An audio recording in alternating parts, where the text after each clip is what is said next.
Happy New Year, everyone. I hope the year is starting so well. So, welcome to the Code Ninja Spaces. This is our seventh episode. So, news one of the day is really interesting today. AI manages a tomato plant. So, what happened recently is an experiment claimed that Claude managed a real world tomato plants by monitoring sensors, lighting, watering level, and checking the humidity temperature as well. And this wasn't a robot with arms, it was basically a software connected with real sensors and actuators. So, what basically a real question here is, Omar, we really talk about this as well. That is it the beginning of AI operators into the real world and even with real systems as well? So this experiment is still an experiment, Hmm. but yeah, I No, mean, but still. think of it. Yeah, I mean, think it was like smart gardens. So they are trying to build those smart gardens. There are two main important points here. One is, as you said, these are not the robots. These are basically software agents who are basically operating in the physical world. That's number one. So when you talk about software agents, it means you don't need that level of dexterity that's expected from a robot. So that's one thing, that these are just software agents who are operating in the physical world using Claude. And the second part is, which I think is more important from the standpoint of having that macro view of the overall thing, it's basically a truly closed loops system. So the acting, sensing the data through sensors, then acting on it, and then deciding all through software agents. That's the real breakthrough here. But still, I would say it's still, I've read the news, still an experiment. But yeah, I mean, looks cool. Yep. So second news is about a 40 billion coding model, has 81.4% accuracy on three benchmarks, and it's verified. Our second update is more about software engineering agents. So a Chinese, basically what happened, a Chinese research group, iQuest, I guess, claims that their 40 billion coding coding model reaches 81.4% on three benchmarks. And these benchmarks uses a real GitHub issues. They generated the and passes the test cases as well. So does this mean smaller models are actually getting better than the giants model? So there are lots of things here that we need to discuss, and that's a much exciting thing to discuss. Number one is, with just 40 billion parameters, the model has claimed 81.5 percent performance on SWE-benchmark. SWE-benchmark, we discussed a lot about. It's a software engineering benchmark this showcases like how good the model is in performing software engineering tasks, fixing bugs, writing software, and things like that. With just 40 billion parameters, this model has achieved 81.5%. That's a huge thing. But that's one thing. But there's another thing that I really want to discuss here. So there are two wars going on currently. I won't say wars. I mean, I mean, in NeurIPS, it's a conference. We discussed about NeurIPS. I think one of our previous episodes, 38% of the work was coming from China. The most common language that was being spoken in that conference was Mandarin. So in terms of research, there's a very important thing here. Is like it's Chinese. Now, whenever you see, so China is performing very good in reducing the size of the models, in open source models, and in that kind of thing. Because one thing that Eric Schmidt told, like America has a lead when it comes to AGI or it comes to real AI breakthroughs. China knows that. They probably are maybe 2 years behind, but they know that their stack is not that much complete. Although Jensen says like chips are basically a manufacturing endeavor, and if someone says China can't manufacture, that's probably not. He's not grounded. But anyways, what I was saying is like, as Eric Schmidt said, like America has a lead on these big models, and China knows it. So China is not contesting that space altogether. They're focusing entirely on open source models, on making models smaller. And what happens with this is like the adaption that is coming by reducing the model size, by opening source the model, it just outweighs the penetration of American language models. That's the thing to watch out here. And I think that's one thing that our goal, is like with American businesses, is how to help make sure that America should have its own open source stack, and that's a place that we need to contest. So that's the news here. So yes, I mean, at one end, I just wanted to, of course, you didn't ask, but I just wanted to give the complete perspective why another Chinese companies now has achieved this benchmark with just 40 billion parameters. Mark Anderson said about this, like all the people who are applying on A16 in speedrun is basically using open source Chinese models. So imagine America's core AI problems like healthcare, logistics, supply chain are being solved on an open source stack that's being written in China. So yeah, that's what it is. That's a complete picture. Great. So moving on, the news three is AI learns concept as fluid structure, not as in fixed label. So this is quite deeper idea as well. What happened basically? Adobe Research published a work framing concept as fluid structures, not fixed label. They use the example of planets, definition that changed when Pluto was reclassified. So main thing here is that Umar, why should a Pakistani audience care about fluid concepts? So, I mean, I'll take a step back from Mhm. just what's the signal here, what's the news is. So, AI is, I mean, I talk about that. This is uh, think of it as like a dashboard. Mhm. The human brain is a dashboard. It's designed for abstraction. It's designed for to make sense of the world, because we are limited by our training data. We're limited by a number of neurons, the things we can perform. Right now, imagine if I have 100 billion neurons. What would happen if I have 100 trillion neurons? Right, I can process. Think about what can I process. I probably can see photon coming in, right? So so when you talk about structures, the complex structures, one way to look at it is like what physics tell us, right? And of course, that's the one way to look at it. So think about, I mean, Pluto example. For a very long time, scientists thought that it's a planet, and then later they reclassified it as a dwarf body, which is not planet, right? In its core sense. So basically, the idea is like, I mean, imagine if we had an AI at the time, and with 100 trillion neurons, let's say. So AI would have been figured out that this is not a planet.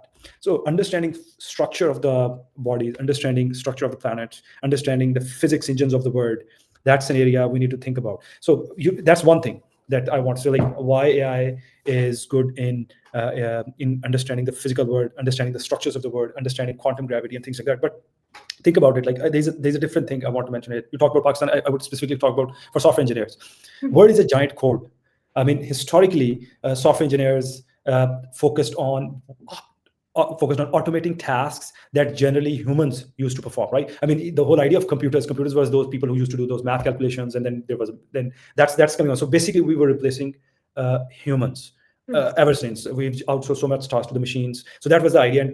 But now, since human brain is entirely automated, so what's next for the software engineers? Let's say I've been talking about this. Like, we need to think about world as a computation engine. I mean, one of the guys who inspired me a lot was Stephen Wolfram, how to combine the concepts of computer science and computation with physics. So, for example, weather has its own computer, right?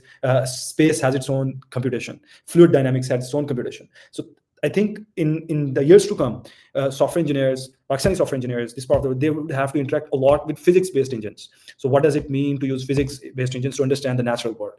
That's the kind of computation that we need to think about now. The raw automation, for example, what can be automated? Like, for example, automating a logistics workflow or supply chain workflow, things like that. That probably in next few years would be entirely outsourced to the machines. They're good enough currently. Of course, machines are very non-deterministic in nature. However, we bring the infrastructure on top of it that would bring that determinism into those systems. However, I think the next endeavor we should focus on that is like how to understand the natural world by applying the same computer science lens.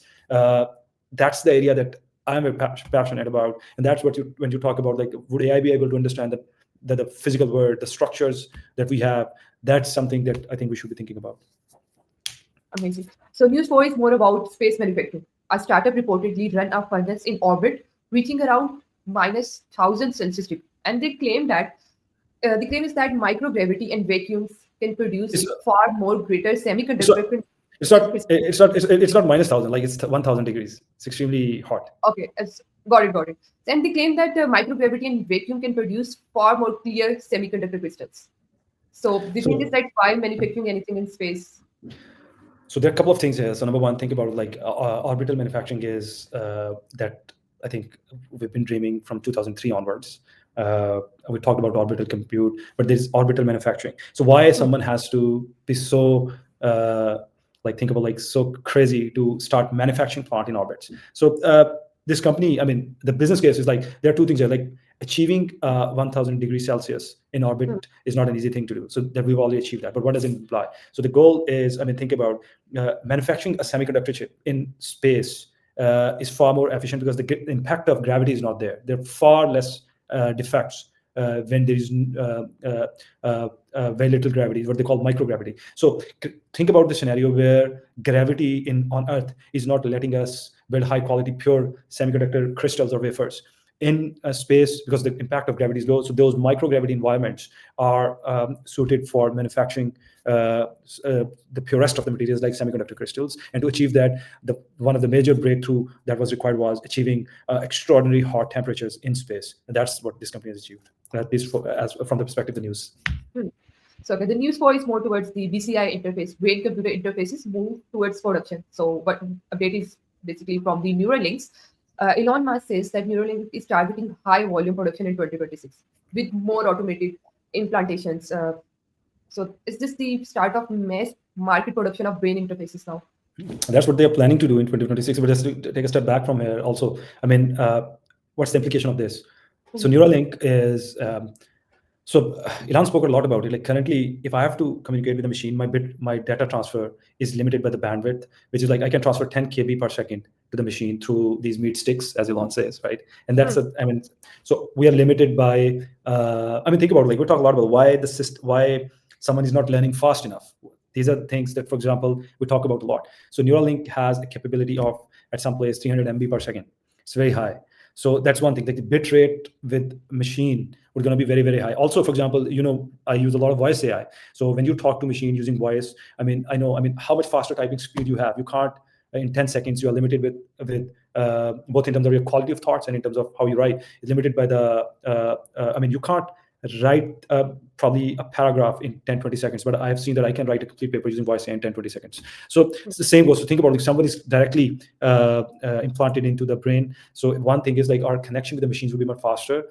Second, the core part currently is like treating some form of disease. For example, if someone is paralyzed and not able to use anything, like not able to use computer and things like that. So that's I think a major breakthrough. But yeah, I mean, I doubt that we probably will going to achieve in 2026 a mass scale production. It's not that easy.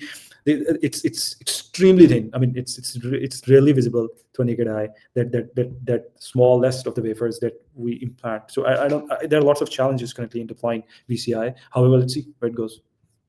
So the last news of the day is more like a philosophical closure.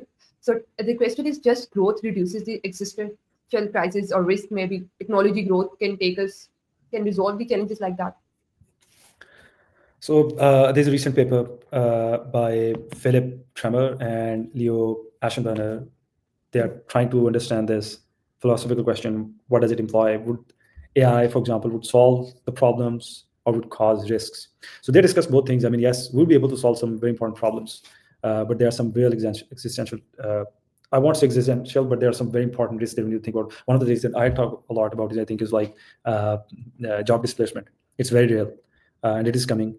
Currently, what I see is like, especially for example, think about software engineering.